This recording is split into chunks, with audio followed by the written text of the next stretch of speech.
Agora você pode fazer parte do clube de membros do Spurgeon TV. Esses são e-books já disponibilizados para os membros do canal. Todos os dias, novos e-books são adicionados junto com outros benefícios que só os membros têm. Sendo um membro, você passa a ajudar no crescimento desse ministério, tanto na quantidade do que podemos publicar, como na qualidade do material. Nosso propósito é, juntos, atingirmos o maior número de pessoas com solo escritura.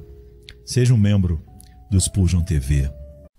Sermão número 541, pregado na manhã de domingo, 22 de novembro de 1863, por Charles Haddon Spurgeon, no Tabernáculo Metropolitano, Newington, Londres, Inglaterra. Ficai parados e vede a salvação do Senhor. Êxodo 14, 13. O grande propósito de Deus em todas as suas obras é a manifestação da sua glória. Qualquer objetivo menor que esse seria indigno dele mesmo.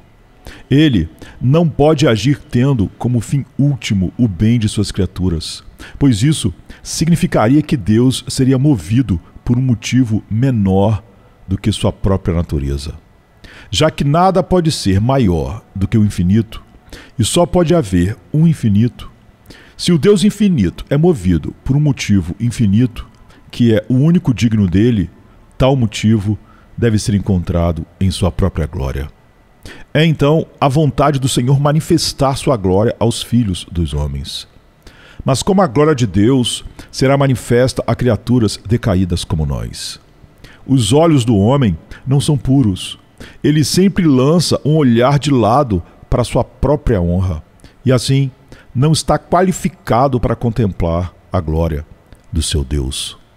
A vaidade cobriu nossos olhos com escamas mais densas que aquelas que caíram dos olhos de Saulo de Tarso. Somos sempre propensos a pôr autoestima no que somos, ou podemos ser, ou podemos sentir, ou fazer. É claro, então, que o eu deve sair do caminho para que haja espaço para Deus ser exaltado. E esta é a razão, o verdadeiro segredo pelo qual Deus muitas vezes traz seu povo a apertos e dificuldades, para que, levados ao fim de sua própria sabedoria e tornando-se conscientes de sua insensatez e fraqueza, fiquem preparados para contemplar a majestade de Deus quando ele se manifesta para operar seu livramento. O homem cuja vida segue um curso uniforme e tranquilo verá muito pouco da glória de Deus, pois tem poucas ocasiões de se esvaziar de si mesmo e, portanto, pouca disposição para ser cheio da revelação de Deus. Aqueles que singram pequenos rios e riachos rasos pouco sabem sobre o Deus das tempestades, mas os que descem ao mar em navios, mercando nas grandes águas, esses veem as obras do Senhor e as suas maravilhas no abismo. Em meio às imensas ondas do Atlântico do luto, pobreza, tentação e opróbrio, aprendemos o poder de Jeová, pois sentimos a pequenez do homem. A autoestima é aquele cisco no olho que mais efetivamente prejudica a visão humana. O grande cirurgião de almas remove-o, principalmente por meio de aflições santificadas. À porta da fornalha, o grande purificador assenta-se, como Eurives, para purificar os filhos de Levi. E quando essa obra é concluída, e eles são tornados puros de coração, o propósito divino é alcançado. E então a glória de Deus se manifesta, pois os puros de coração verão o Senhor. Agradeça a Deus então, caros irmãos e irmãs, se vocês têm sido conduzidos por um caminho áspero. É Ele que lhes deu experiência da bondade de Deus. Suas tribulações os enriqueceram com um conhecimento que não poderia ser adquirido por outros meios. Suas provações têm sido a fenda da rocha na qual Deus os colocou, como fez com seu servo Moisés, para que contemplassem sua glória quando passasse. Louvem a Deus, ó filhos da aflição, por não terem sido deixados nas trevas e na ignorância que a prosperidade contínua poderia ter envolvido. Bendigam-no por terem sido capacitados a mostrar a sua glória, sendo permitidos e honrados a enfrentar grande combate de tribulação. Nosso único objetivo na vida é, espero, glorificar nosso Deus e, se assim for, não são preciosas aquelas aflições que nos permitem honrá-lo? Chamaremos a essas aflições de amigas, se nos ajudarem a louvar a Deus. Vamos usá-las como joias e nelas nos alegraremos, como a noiva se alegra em seus adornos, se nos auxiliarem a glorificar nosso bendito Senhor. Com esse espírito, podemos quase invejar os filhos de Israel quando os vemos enredados no deserto e alcançados pelos inimigos, pois agora verão o braço poderoso de Deus se manifestar. Nosso texto exibe a postura na qual um homem deve ser encontrado enquanto passa por provação. Penso que também mostra a posição em que um pecador deve ser encontrado quando está em angústia por causa do pecado. Empregaremos o texto nestas duas vias. 1. Tomemos nosso texto primeiro como uma figura do crente quando é reduzido a grandes angústias. Então a ordem de Deus para ele é: ficai parados e vede a salvação do Senhor. Neste breve versículo há 2 pontos muito claros. Primeiro, o que deve ser feito: ficai parados. E em segundo lugar, o que deve ser visto: vede a salvação do Senhor. 1. O que deve ser feito? Imaginemos que o homem foi lançado em dificuldades extraordinárias. Ele não pode recuar, isso é destruição certa. Não pode avançar, parece impossível. À direita, é bloqueado por impedimentos providenciais. À esquerda, um adversário o impede. Eis aqui o paralelo à posição de Israel. Egípcios atrás, o Mar Vermelho à frente, as escarpas rochosas de Pi-Airote à direita e as fortalezas de Migdol e Baal-Zefon ameaçando a esquerda. O que o crente deve fazer? A ordem do mestre para ele é a mesma dada a Israel: ficai parados. Irmãos e irmãs, deixe-me adverti-los contra outros conselheiros. O desespero sussurra: atire-se ao chão, deite-se e morra, reclame contra Deus, desista de tudo. Você já lutou por anos contra as circunstâncias e não chegou a lugar algum. Abandone esse combate injusto. Deixe as coisas seguirem sozinhas, mesmo que você caia na catarata. Que seja o pior de uma vez, pois não há esperança de sucesso na vida para você. Se o Senhor sempre lhe dá o mal e não o bem, então amaldiçoe a Deus e morra. Não tente mais providenciar o que é honesto aos olhos de todos. Deixe as coisas acontecerem como forem. Seja empurrado para a pobreza ou morra à míngua. Deus o abandonou. Evidentemente, você foi o alvo de todos os seus dardos, o alvo de todos os seus tiros. Agora, desespere, ponha um fim em tudo. Não é isso, diz o Deus da nossa salvação. Ele nos ama muito para que se agrade de um desânimo assim. Ele deseja que sejamos corajosos e, mesmo em nossos piores momentos, nos alegremos em seu amor e fidelidade. A fé ouve a ordem de seu Deus fiel e não se deixa aprisionar na gaiola de ferro do desespero. Ao contrário, ela enfrenta o velho gigante e não permite que ele chegue perto. Deitar-se e morrer, jamais ela fará isso, enquanto seu Deus lhe ordenar ficar de pé. Notem, amados, a palavra ficai. O que significa? Mantenham-se na postura de um homem ereto, pronto para agir, esperando ordens, aguardando com alegria e paciência a voz que dá direção. Essa é uma postura nobre, mas desesperar é algo vil e miserável. Levantem-se, irmãos e irmãs, sejam fortes e corajosos. Enquanto Jeová vive, não há motivo para temer. Um futuro feliz os aguarda. Sim, o próprio presente já está cheio de misericórdia, pois o amor do Senhor é sempre o mesmo. Por trás de uma providência carrancuda, ele esconde um sorriso no rosto. Ah, diz a covardia, voltem! A covardia sussurrou aos filhos de Israel que seria melhor retornar ao Egito. Eles se dispõem a se entregar de volta a Faraó com cordas no pescoço e as mãos atadas às costas. Para terem a vida poupada, abririam mão de sua liberdade. Escutem-nos. Estão falando miseravelmente de seus túmulos enquanto ainda estão vivos. Assim também a covardia, às vezes, quando o cristão se encontra em grande aperto, sussurra: Volte ao modo de agir do mundano. Você não consegue levar a cabo o papel de cristão. É muito difícil. Evidentemente, existem pessoas que conseguem ter fé em Deus e viver neste mundo, mas você não consegue. Se precisa se manter no comércio, é inútil tentar proceder como cristão, diz a covardia. Faça o que os outros fazem. Siga os costumes vazios e ardilosos que antes o guiavam. Abra sua loja novamente aos domingos. Adultere seus produtos outra vez. Minta como fazia antes. Seja como os outros. Retorne e seja escravo de Satanás. É evidente que o Evangelho não manterá um casaco em seu corpo, nem comida na sua mesa. Desista dele de uma vez, volte atrás. Abandone os caminhos de Deus e seja novamente escravo de suas próprias corrupções e dos hábitos malignos do mundo. Ah, trêmulo, ainda que Satanás lhe incite a fazer isso, você não poderá segui-lo se for filho de Deus. A covardia pode aconselhar, os amigos podem sugerir isso, e o diabo pode empurrá-lo para tanto. Mas se Deus lhe deu vida por seu Espírito Divino, há algo em você que o constrangerá a seguir em frente. Algo contra o que talvez você mesmo lute, mas que prevalecerá, conduzindo a uma submissão divina. Mesmo quando o mal é mais feroz, a força da graça divina dentro de você o impelirá para o que é correto, forçando-o a permanecer nos caminhos de Deus. Onde Deus impele para frente, o inferno não pode fazer recuar. Ó sol, você não volta atrás por causa das nuvens que velam seu esplendor.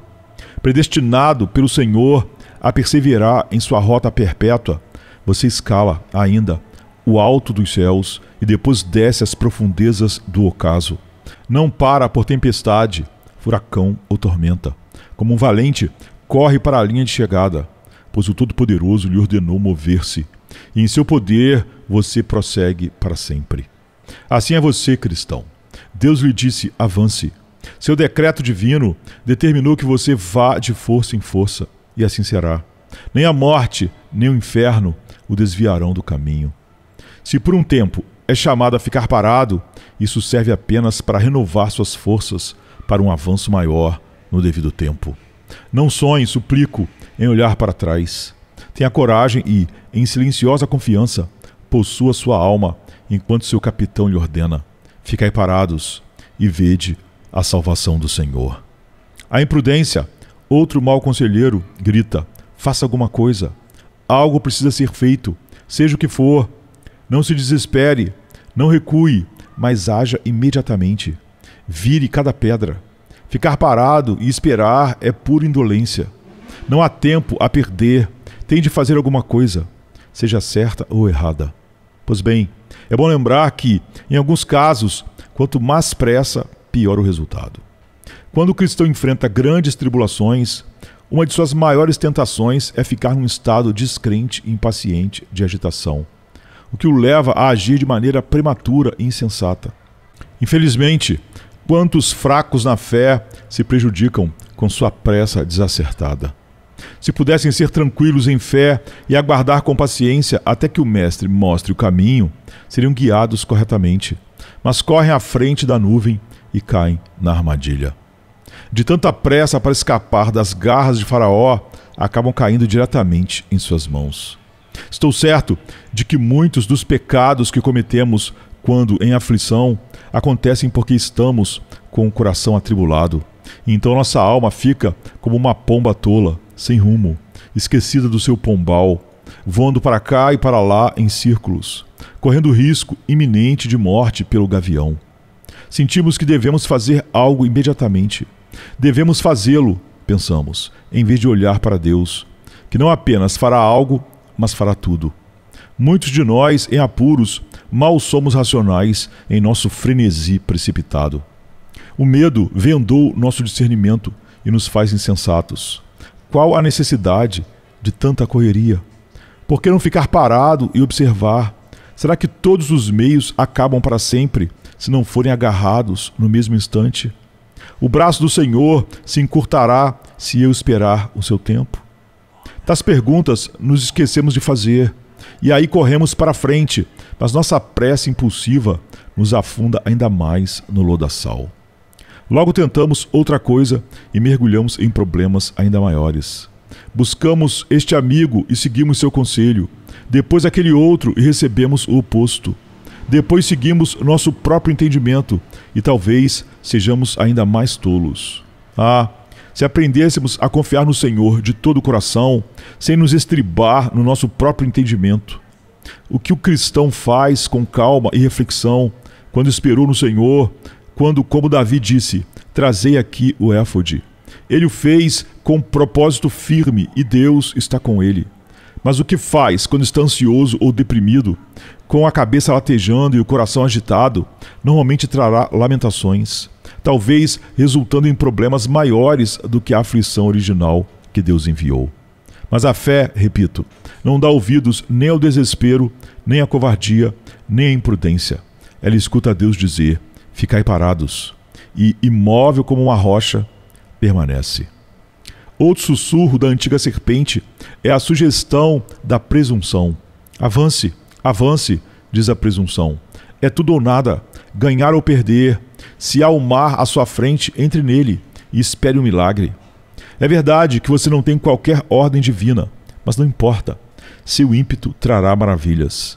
Você sabe que está destinado a herdar a Canaã, então marche rumo a ela. Haja mar ou não. Deus não o ordenou ainda e não dividiu as águas, mas continue assim mesmo. Meus queridos irmãos, há muita astúcia maligna nessa tentação. Ela se adapta especialmente a enganar crentes mais experientes que sabem o que é andar pela fé. Temo que seja muito fácil confundir presunção com fé, embora haja grande diferença entre ambas. Há tamanho arrojo e ousadia no impulso presunçoso que espíritos corajosos e tementes a Cristo devem estar alerta, pois a presunção jamais realizará os prodígios que a fé pode fazer. Se Cristo me ordenar que vá até Ele sobre as águas, a fé pisará nas ondas. Mas se eu mesmo me lançar nelas para ir até Cristo sem ordem, certamente afundarei mais rapidamente do que Pedro. Quando o nosso ilustre comandante atribui a alguém uma obra extraordinária, ele dá forças extraordinárias. Mas se um soldado avança sem ordens do capitão e enfrenta um inimigo gigante, não poderá esperar apoio e sairá derrotado. Quão necessária é aquela oração: mostra-me o que devo fazer. Em dilemas entre um dever e outro, é tão belo ser simples como uma criança e esperar, de coração aberto, em Deus. Ficará tudo bem quando percebemos e aceitamos nossa falta de entendimento, dispostos de coração a sermos guiados pela vontade do Senhor. Permanecer parado assim tem mais verdadeira bravura do que as investidas e arremetidas de uma presunção arrogante. Minha alma, busque ardentemente a graça divina de ficar parada em obediência à ordem do seu Senhor. Mas de que forma devemos ficar parados, meus queridos? Certamente significa, entre outras coisas, que devemos esperar. O tempo é precioso, mas há ocasiões em que o melhor uso que podemos fazer dele é deixá-lo correr. Se o tempo voa, não quer dizer que eu também deva voar sempre. Todo homem experiente sabe que, se nos mexermos mal por uma hora, poderemos produzir danos que nem toda uma vida poderá consertar. Posso cortar meus dedos se for rápido demais em pegar minha espada. E se eu correr sem aguardar para perguntar o caminho, posso correr rumo à minha ruína. Muitos, que fizeram tudo a seu modo, tentando se ajudar, teriam se saído melhor se tivessem esperado no Senhor. Orar jamais é perda de tempo. Um homem que deseja cavalgar em galope faria bem em esperar até estar firmemente montado, ou poderá cair da sela. Aquele que glorifica a Deus ficando parado está melhor ocupado do que aquele que serve com diligência a sua própria vontade carnal. Portanto, espere.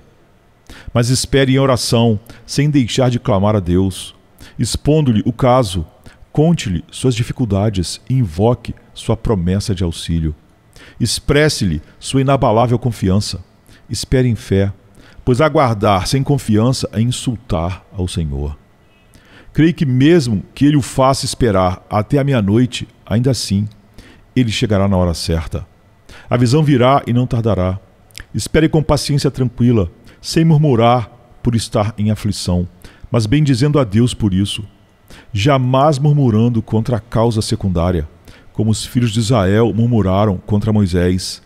Nunca deseje voltar ao mundo, mas aceite a situação como está e coloque-a inteira e simples, sem qualquer vontade própria, nas mãos do Senhor da aliança, dizendo: agora, Senhor, não seja feita a minha vontade, mas a tua. Não sei o que fazes, fui trazido ao meu limite, mas vou esperar até que tu abras as águas, ou afugentes meus inimigos. Vou esperar, ainda que me mantenhas por muitos dias, pois meu coração está firme somente em ti, ó Deus. E meu espírito te espera na plena convicção de que ainda serás minha alegria e salvação, meu refúgio e minha torre forte.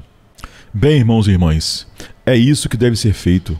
Aposto que pensam ser algo muito fácil ficar parado, mas é uma das posturas que o soldado cristão aprende não sem anos de ensino. Descobri que marchar e marchar rápido são muito mais fáceis para os guerreiros de Deus do que ficar parados. Talvez seja a primeira coisa que se ensina no treinamento de exércitos humanos, mas é uma das mais difíceis de aprender sob o comando do capitão da nossa salvação. O apóstolo parece apontar essa dificuldade quando diz: ficai firmes, e tendo feito tudo, permanecei firmes. Permanecer à vontade em meio à tribulação mostra um espírito veterano, longa experiência e muita graça divina. 2. Mas agora, em segundo lugar, o que se deve ver? Você, crente, está para contemplar, em meio às suas provações temporais atuais, o livramento de Deus. Ver o poder e o amor de Deus manifestos. Bem, imagino que você diga: uma coisa eu sei, não posso me livrar do dilema em que estou. Cheguei a ter alguma confiança em meu próprio discernimento e habilidade, mas essa confiança desapareceu por completo. Dou graças a Deus por isso. É algo bom para você, às vezes, ficar inteiramente desmamado de si mesmo. Quando se sente cansado de depender de si próprio, seu espírito se dispõe a estar em saudável estado de confiança em Deus. Mas, prossegue você, não consigo imaginar como Deus pode me livrar. Tentei pensar em algum meio de Ele intervir, mas não vejo porta aberta nem caminho de fuga.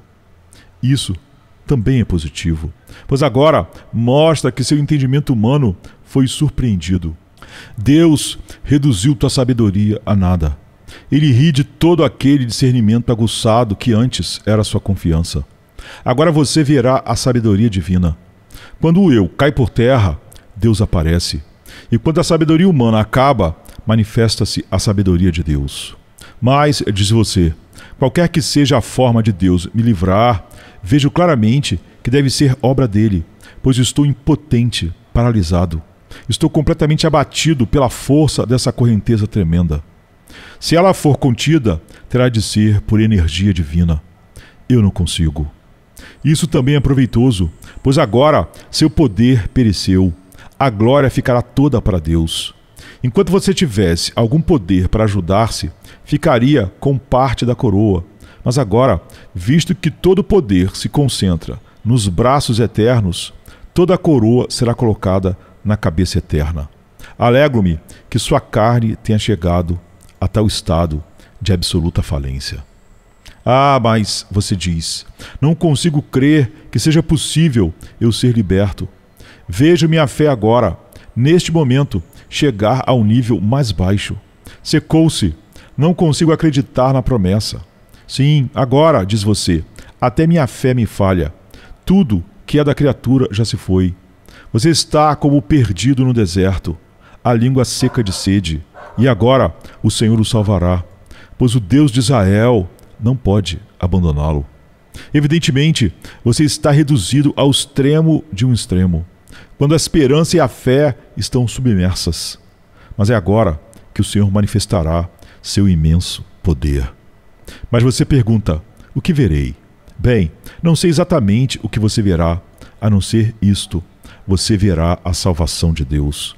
E nessa salvação verá algumas coisas, como os filhos de Israel viram. Você verá, se necessário, toda a natureza e toda a providência a serviço do amor de Deus. Eles viram as águas paradas em muralhas, contra o curso natural. O vento oriental foi ordenado a obedecer às determinações de Deus e soprou toda aquela noite. Assim, viram que não há nada na terra que possa resistir à vontade divina. E você verá o mesmo. Se for preciso para o seu livramento, o fogo não o queimará, nem as águas o afogarão. Se você não puder ser ajudado pela ordem natural da providência, Deus lhe dará sinais extraordinários do seu poder. Talvez, ao olhar para trás, você se surpreenderá tanto com o método de sua libertação que dirá: se alguém me contasse isso antes, eu teria rido. Mas agora admiro-me e me maravilho do amor de Deus. Verá que tudo coopera para o bem daqueles que amam a Deus, até mesmo as coisas mais mortais. As águas não podem afogá-los, mas afogarão seus inimigos. Você verá então, de modo claro, se tão somente esperar e observar, que o Senhor reina. Terá diante de si um quadro tão vívido de Jeová no trono, controlando e governando tudo, que o exaltará de todo o coração como seu Deus e Rei para sempre. Verá ainda, com toda a nitidez, se quiser esperar e contemplar, que Ele pode fazer de você um prodígio. Será um espanto para si mesmo, admirado de como Deus o sustenta. Será um espanto para seus inimigos. Você fará o que eles não podem. Caminhará pelas profundezas do mar, as quais, se eles tentarem, serão afogados. Se tão somente esperar, verá seus inimigos todos destruídos. O arco de Deus estará desnudo. Ele mostrará seu braço. A morte e o inferno estarão sob seus pés. Suas provações espirituais e temporais serão subjugadas. Você as pisará como se pisa a palha para um montouro. E quanto a você, se permanecer parado e contemplar, sairá como Miriam, com o seu pandeiro de alegria e com a sua dança de júbilo. Você pode nem imaginar isso agora, tremendo ao contemplar seus problemas, alarmado e assustado, mas cantará: cantemos ao Senhor, pois triunfou gloriosamente. Sim, ainda nesta vida você o louvará, e se não, na vida que há de vir. Naquela gloriosa praia celestial, você olhará para trás e verá todas essas aflições e provações e dirá: cantemos ao Senhor, pois triunfou gloriosamente. Lançou cavalo e cavaleiro ao mar. Somente aprenda a ficar parado e contemplar a salvação do Senhor. Tenho essa passagem impressa na minha própria consciência. Desejo ser achado nessa postura em relação à minha posição na Igreja de Cristo e à obra que o Mestre gostaria que eu realizasse. Há momentos de perplexidade em que o espírito mais disposto e ansioso por servir ao Senhor não sabe que caminho tomar. Então, o que deve fazer? Perturbar-se com o desespero? Fugir pela covardia? Desviar-se à direita pelo medo? Ou avançar às cegas pela presunção? Não, mas simplesmente dizer: Senhor, Tu sabes o que eu não sei. Faze um caminho reto para meus pés, por causa dos meus inimigos. Seja meu guia, guia-me com Teu conselho na terra, e depois recebe-me na glória. Podem estar certos, amados, se pela graça de Deus pudermos alcançar e manter esse estado de ânimo, não tardará até que Ele nos fale de modo tão claro como Moisés falou ao povo: marchem, e avançaremos para nossa alegria, jubilando, louvando e glorificando o Seu santo nome. 2. Agora, pretendo aplicar o texto em relação ao pecador posto na mesma condição em sentido moral. Confio que, nesta casa de oração, hoje haja alguns que foram conduzidos pelo Espírito de Deus para fora do Egito de seus pecados, onde comiam alho, cebolas e alhos poró de seus prazeres pecaminosos, mas onde eram afligidos como escravos debaixo da lei. Você começou a sentir alguns despertamentos divinos. O Espírito de Deus, de certo modo, o libertou da corrupção da antiga condição, mas ainda está sob convicção. Você ainda não encontrou paz sólida. Seus pecados estão ao seu redor. Você ouve o bramido ameaçador deles, querendo arrastá-lo de volta ou destruí-lo. À sua frente está o furioso e profundo mar da ira divina. E você sabe bem que merece isso. Seu espírito desanima quando pensa em quão depressa pode ser tragado. À direita e à esquerda não vê forma de escapar. Você esperava libertar-se por sua própria justiça. Mas a lei, como piairote, ergue-se à sua frente com ameias rochosas e bloqueia o caminho. À direita, você tentou escapar por cerimônias, mas algum terrível juízo de Deus contra a depravação de sua natureza logo fechou a esperança naquela direção. Você chegou hoje a um beco sem saída. Bem, então, o que fazer? Qual é a palavra do Mestre para você? Ó pecador, assim convicto de pecado, minha mensagem do Senhor para você é: fique parado. Entenda bem o que quero dizer. Não me refiro a ficar parado na indiferença, como se fosse de pouca importância saber se você será condenado ou não. Não me refiro a ficar parado na inação, sem oração, sem arrependimento, sem fé. Mas quero dizer isto: fique parado, em primeiro lugar, renunciando a toda a sua própria justiça e a todas as tentativas de obter justiça por seus próprios esforços. Homem, você percorreu o mundo atrás de algo que o recomendasse a Deus. Pare de correr e fique parado. Você já trilhou muitas léguas de performances, preces, pensamentos, vontades e feitos, e não está um passo melhor do que no início. Você tentou obrigar-se a sentir isto, a fazer aquilo, mas continua tão mergulhado em trevas quanto antes. Largue isso tudo. E quanto a essas tentativas de produzir salvação por si mesmo, fique parado. Alma trêmula, como pode você esperar salvar-se por suas próprias obras? Consegue cumprir a lei? Lembre-se de que a lei é extremamente ampla, abrange todos os seus atos, públicos e privados, suas palavras, até mesmo as ociosas. E além disso, penetra seus pensamentos, a imaginação e a intenção do seu coração. Consegue obedecer a uma lei tão espiritual assim? Acredita mesmo que pode viver sem pensamentos pecaminosos? Repare bem, se você não tivesse atos de transgressão, mesmo assim, seus pensamentos já seriam suficientes para mandá-lo para o mais profundo inferno. Sim, quando um cristão começa a ter uma visão verdadeira da espiritualidade e extensão do mandamento divino, ao ouvir as palavras do Mestre, entendendo: qualquer que atentar numa mulher para cobiçá-la, já em seu coração cometeu adultério com ela.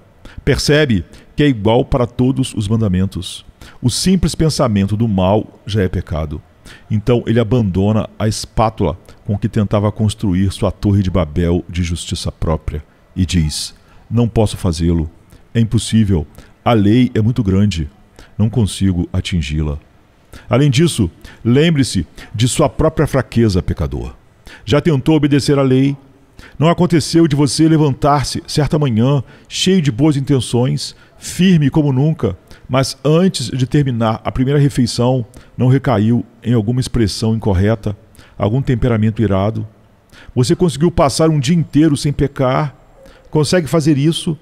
Suas inúmeras quedas demonstram que não há força alguma em suas mãos para abrir as portas do céu, nem poder em seus pés para trilhar o caminho longo e árduo que leva à salvação pela lei.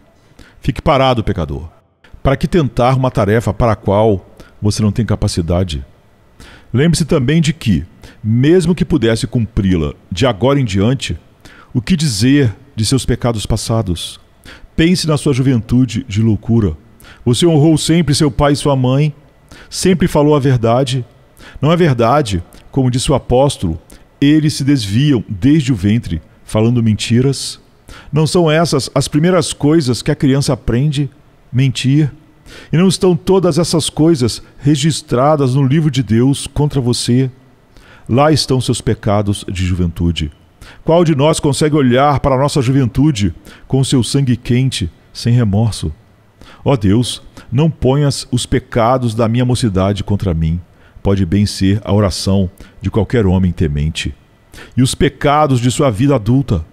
Se através da lente da revelação divina você enxergasse que cada pensamento e cada palavra contam, certamente veria uma lista sombria e extensa de motivos para ser condenado.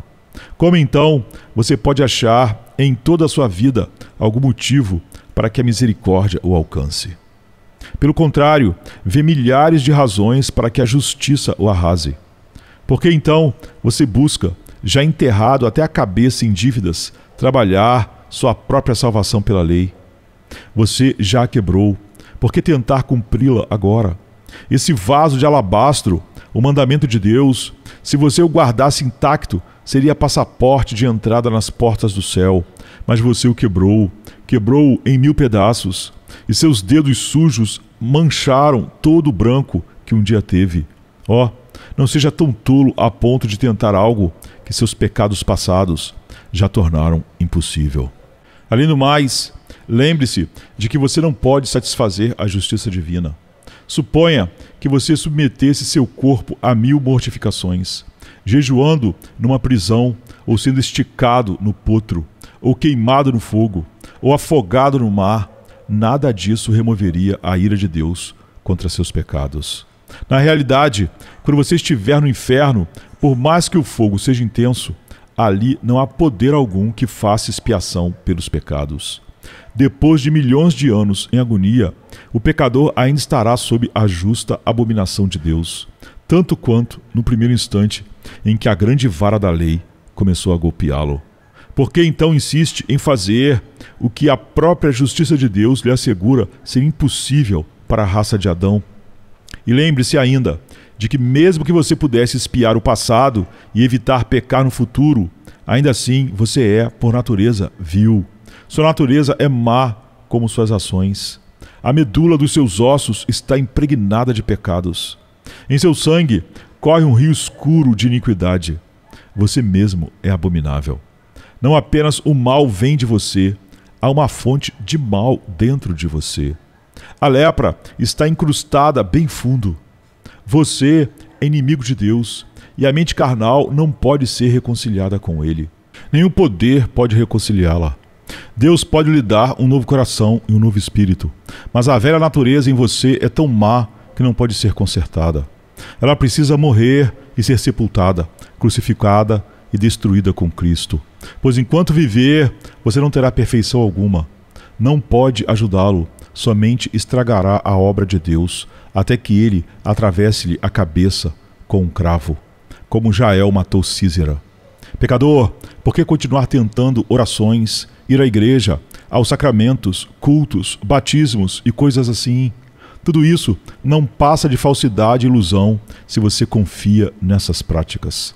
Até mesmo as ordenanças instituídas por Deus são uma farsa e um engano quando se tornam o fundamento da esperança. Ninguém além de Jesus pode fazer o bem aos pecadores indefesos. Pecador, agora, fique parado. Mas enfim, ao segundo ponto, o pecador então pergunta: se eu abandonar toda esperança em mim mesmo e não fizer mais nada em busca de justiça própria, o que verei? Ora, você verá a salvação de Deus. Lembre-se de que tudo que o pecador pode fazer é contemplar essa salvação. Ele não deve realizá-la, nem auxiliá-la, apenas vê-la. Mas note que o pecador nem mesmo pode encontrá-la sozinho, pois, se observar o versículo seguinte ao nosso texto, lerá que ele vos mostrará hoje. É Deus quem tem de mostrá-la, ou então não a veremos. Ninguém pode vir a mim se o Pai que me enviou o não trouxer. Deve haver uma manifestação de Cristo para nós antes que possamos percebê-lo. Que o Senhor, enquanto ainda falo mais alguns minutos, revele sua grande salvação a algum pecador que está parado. Agora, alma, você está pronta, renunciando à sua justiça própria, está disposta a ser nada e nada a fazer para salvar a si mesma. Então, deixe-me dizer, Deus já consumou e introduziu uma gloriosa e completa salvação, muito mais esplendorosa que aquela salvação, de forma literal, que operou para Israel no Mar Vermelho. Deixa-me falar dela. Primeiro, ela foi ordenada desde a eternidade, assim como aquele livramento no Mar Vermelho. Deus planejou aquilo. Antes de Faraó ter nascido, estava escrito num decreto eterno: para isto te levantei, para em ti mostrar o meu poder. Desde a eternidade, Deus escolheu Israel para ser objeto do seu amor e rejeitou o Egito para exaltar sua honra em sua terrível justiça. A salvação do povo de Deus foi ordenada desde os tempos antigos, antes que os montes se erguessem. Ele determinara salvar seu povo e, muito antes que os abismos antigos começassem a rugir em seus canais, ele já os havia escolhido. Deus não escolheu os israelitas por qualquer bondade neles. Eram um povo de dura cerviz. Não tiveram participação em sua própria eleição. Deus chamou seu pai Abraão, um sírio prestes a perecer, e o fez seu escolhido. E fez aliança com a semente de Abraão depois dele. Assim, Deus preparou uma salvação para seus eleitos, escolhidos por ele, não por haver algo de bom neles, mas porque ele terá misericórdia de quem quer ter misericórdia, e compaixão de quem quer ter compaixão. Não é esta uma salvação adequada para você, ó pecador aflito? Se Deus tivesse escolhido por mérito, ou se essa escolha dependesse de algo que os homens façam ou possam fazer, você estaria condenado, pois não possui bondade alguma e não pode fazer nada. Se a eleição de Deus se estende aos que não têm mérito, não têm esperança nem força, eis aqui esperança para você. Em segundo lugar, a salvação que Deus mostra é uma obra realizada por um mediador. Moisés foi o mediador daquela época. Ele ergueu sua vara sobre o mar. Jesus é o grande mediador, do qual Moisés era mero tipo. Pecador, Jesus Cristo dividiu o mar vermelho da ira de Deus, erguendo-se na cruz uma arma muito mais forte que a vara de Moisés. Ele fez com que as águas da ira divina retrocedessem, para que todos os seus eleitos passassem livremente. Se você crer nele, se estando parado hoje apenas contemplar a salvação de Deus, perceberá um caminho aberto para o céu, sobre o qual as ondas da ira do Senhor jamais irão se lançar.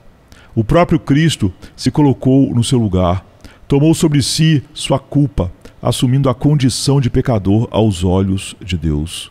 Ele foi punido no lugar em que você deveria ser, e seria contrário à equidade de Deus punir dois pela mesma ofensa. Se Cristo pagou a dívida, ela está quitada. Se Jesus bebeu todo o cálice do inferno, então não resta nenhuma gota para os que ele representou. E se você hoje consegue enxergar isso, é tudo que precisa fazer. Se consegue ver que Cristo realizou essa obra, esteja certo de que o Deus que lhe revelou isso não lhe mostrou uma ilusão. Lembro-me bem de quando meus olhos viram pela primeira vez a salvação completa em Cristo Jesus. Eu andara de um lado a outro buscando isso e aquilo, mas quando ouvi a mensagem do Evangelho, olhai para mim e sede salvos, vós, todos os termos da terra, não fiz nada, somente confiei que Cristo me salvaria. Desviei-me das obras mortais e dos sentimentos destrutivos rumo ao corpo ferido do Salvador e criei que ele me salvara. Confiei no mérito da sua vida, na eficácia da sua morte, no poder grandioso do seu clamor perante o Pai. Então, o Espírito de Deus testificou ao meu espírito que eu era nascido de Deus, e o pecado foi tirado. Pecador, se agora você está parado, peço a Deus que o tenha trazido a esse ponto. Então olhe, não percebe como é algo simples? Alguém já viu algo mais claro? O Filho amado de Jeová se faz homem. Ó, mistério dos mistérios! Deus se manifesta em carne humana. Ele se apresenta como cabeça representante de todos os seus eleitos. Sendo assim, quando a justiça exigiu, apresentem aqui o pecador, Cristo se adiantou, atado como um cativo e malfeitor. Que seja despido o pecador, diz a justiça, e despiram-no nu, em sua vergonha. Tragam o açoite, diz a justiça, use-o com vigor. Ele ofereceu as costas aos que o feriam e as faces aos que lhe arrancavam os cabelos. Conduzam-no à execução, diz a justiça, pois o pecador deve morrer. Traspassaram suas mãos e pés, levaram-no na cruz, deram-lhe vinagre para beber em sua agonia mais terrível, zombaram dele no auge do seu padecer. Ele clamou a Deus, mas Deus não podia ajudar um pecador. E Cristo assim se colocou, embora nele não houvesse pecado.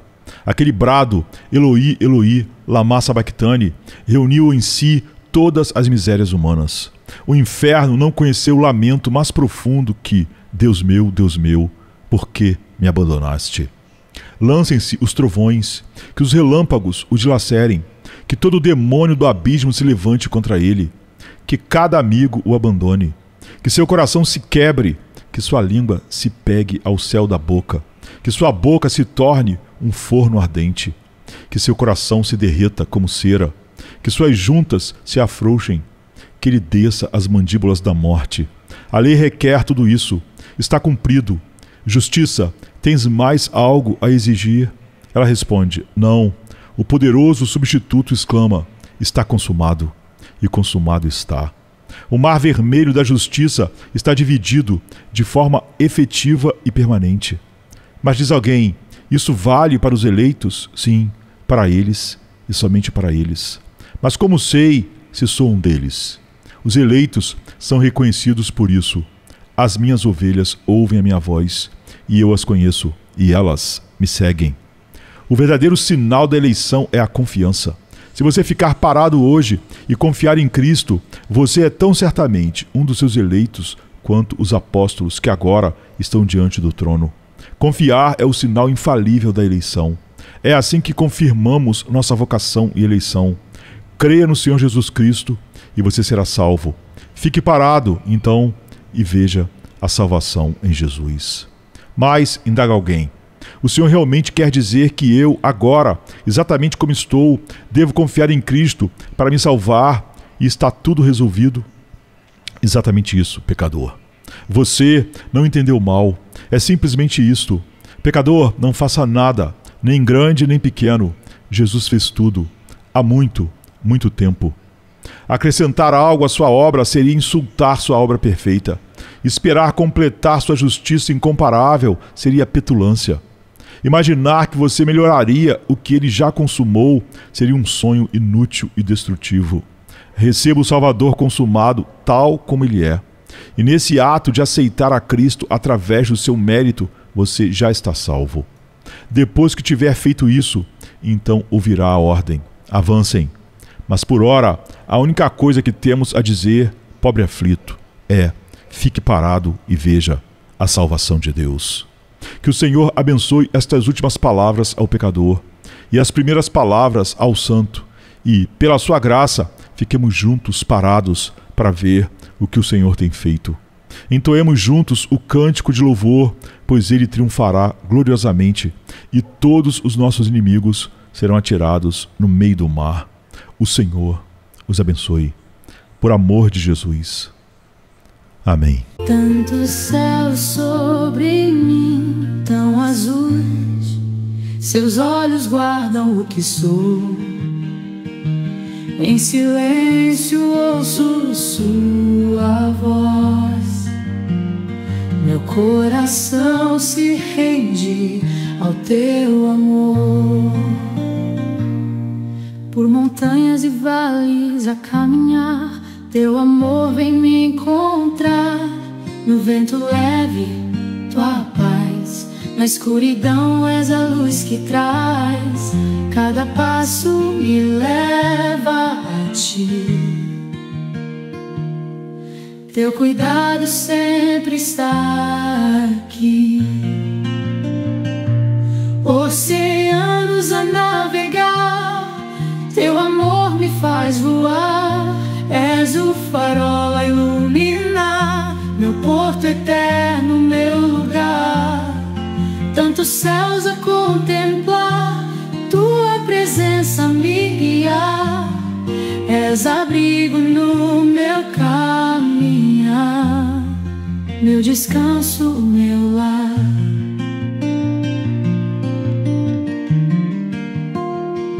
Sob as estrelas vou cantar, tua graça me faz dançar.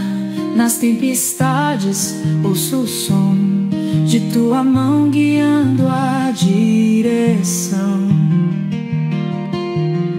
Em tua força posso viver, teu amor nunca vai perecer.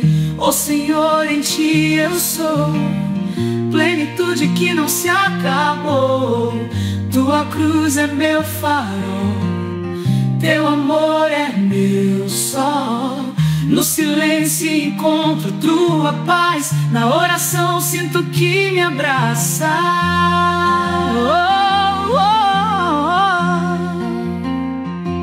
Oceanos a navegar, teu amor me faz voar. És o farol a iluminar meu porto eterno, meu lugar. Tantos céus a contemplar, tua presença me guiar. És abrigo no meu caminhar, meu descanso, meu lar. No horizonte vejo teu olhar, como fogo vem me transformar. Teu amor rompe qualquer prisão, és minha força, minha canção. Mesmo quando o mundo desabar, teu amor irá me sustentar.